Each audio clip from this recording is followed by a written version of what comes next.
এই ছোট্ট গল্পটা যদি তোমার হৃদয় ছুঁয়ে যায় তাহলে একটা লাইক, কমেন্ট আর শেয়ার করে দিও, যাতে আরও কেউ এটা শুনে নিজের মনটাকে একটু ভালো রাখতে পারে।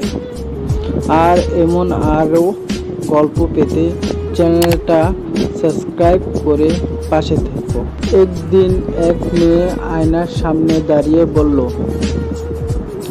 আমি কেন এত বেশি অনুভব করি, কেন এত কিছুতে কষ্ট পাই? আয়নাটা হালকা হেসে জবাব দিল, কারণ তোমার মন সবার মতন না। তুমি শুধু দেখো না, অনুভব করো।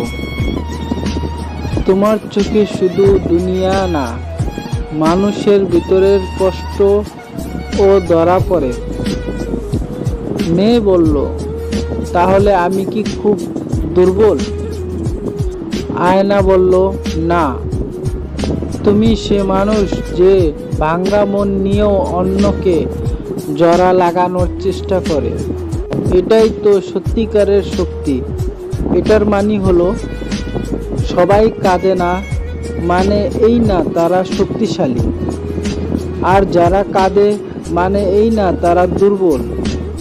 অনুভব করা একটা উপহার, এটাকে লজ্জা নয়, গর্ব মনে করো। তোমাদের কাছে একটা প্রশ্ন আছে, তুমি কি কখনো নিজেকে আয়নার সামনে দাঁড়িয়ে জিজ্ঞেস করছো, আমি কেন এত বেশি কষ্ট পাই? যদি করো তাহলে এই গল্পটা তোমার জন্য।